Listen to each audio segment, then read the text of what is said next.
Hello دوستو، welcome back to my YouTube channel. کیا آپ نے کبھی سوچا ہے کہ علم کی ہوس کہاں تک جا سکتی ہے؟ کہاں وہ لکیر آتی ہے جہاں سے واپسی کا راستہ بند ہو جاتا ہے؟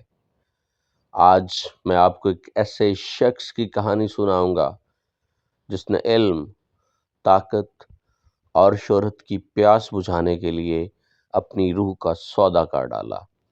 یہ کہانی ہے ڈاکٹر جوہن فاسٹس کی۔ چلتے ہیں ہم اپنی کہانی کی طرف۔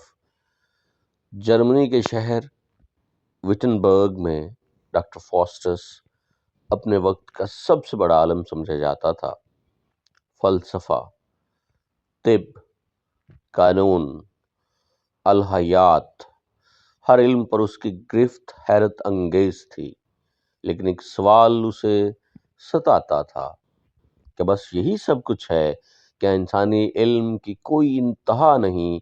کیا حقیقی طاقت حاصل کرنا ممکن نہیں؟ ایک رات مایوسی کے اندھیرے میں فاسٹس نے ایک خوفناک فیصلہ کیا۔ اس نے منطق اور سائنس کو چھوڑ کر سیاہ جادو ٹونے کی طرف رخ کیا۔ اس نے ایک دائرہ بنایا، عجیب و غریب علامتیں کھینچی اور اپنے خون سے ایک معاہدہ لکھنے بیٹھ گیا۔ وہ کس سے مدد مانگ رہا تھا؟ اسے کس طاقت کا سہارا لینا تھا؟ اور پھر اس کے سامنے ایک عجیب و غریب صورت نمودار ہوئی۔ یہ میفسٹوفیلز تھا، ایک شیطانی روح۔ اس نے فاسٹس کو ایک پیشکش کی۔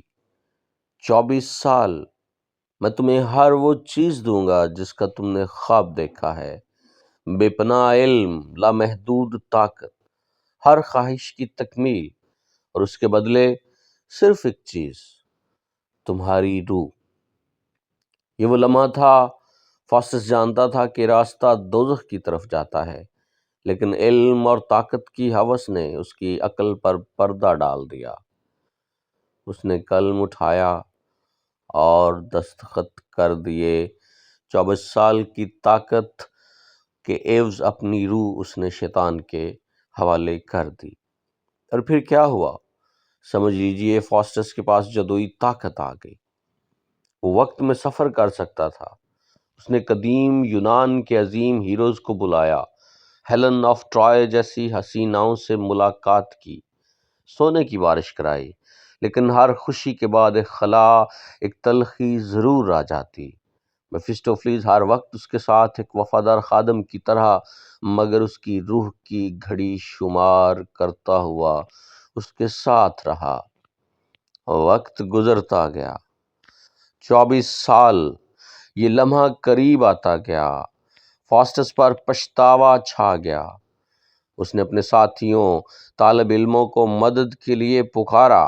اس نے خدا سے معافی مانگی، لیکن کیا معاہدہ ٹوٹ سکتا تھا؟ کیا شیطان اپنے حصے کا مال چھوڑ دیتا ہے؟ اور یہی ہوا فاسٹس کے ساتھ بھی۔ آخری رات آ گئی، گھنٹہ بجا۔ فاسٹس اپنے کمرے میں تھا، اپنے ہی خوف سے کانپ رہا تھا۔ اس نے آسمان کی طرف دیکھا، آنسو بہائے۔ اس نے کہا، اے خدا، بس ایک گھڑی اور دے دے۔ لیکن معاہدہ ہوتا ہے، اور وہ معاہدہ پورا کرنا پڑتا ہے۔ اور پھر ایک خوفناک دھماکہ ہوا۔ صبح ہوئی تو فاسٹس کا کمرہ ویران پڑا تھا۔ بس کتابیں، کاغذات اور ایک عجیب سی جلنے کی بو۔ ڈاکٹر فاسٹس کہیں نہیں تھا۔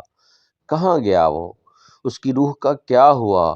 یہ وہ راز ہے جو اس کمرے کے ساتھ ہمیشہ کے لیے دفن ہو گیا۔ یہ کہانی صرف ایک جادوگر کی نہیں، یہ ہر اس انسان کی کہانی ہے جو فوری نتیجے، آسان طاقت اور حرام راستوں کی طرف مائل ہوتا ہے۔ فاسٹس کا سودا میں یہ سبق دیتا ہے کہ ہر چیز کی ایک قیمت ہوتی ہے، اور کبھی کبھی وہ قیمت اٹھانے کے قابل نہیں ہوتی۔ دوستو، آپ کا کیا خیال ہے؟ کیا فاسٹس کو موقع ملتا تو وہ اپنا فیصلہ بدل دیتا؟ اگر آپ کو صرف 24 سال کے لیے ہر وہ چیز مل سکے جس کا آپ خواب دیکھتے ہیں، لیکن اس کے بعد ہمیشہ کے لیے تباہی ہو، تو کیا آپ ایسا سودا کریں گے؟ نیچے کامنٹس میں ضرور بتائیں، اور ہمارے اس چینل کو سبسکرائب کیجئے، اسے اپنے دوستوں کے ساتھ شیئر کیجئے اور اس کے بارے میں اپنی رائے دیجئے۔ لاسٹ پہ میں یہی کہوں گا کہ اپنی روح کی قیمت کبھی مت لگاؤ۔ اگلی کہانی تک اللہ حافظ۔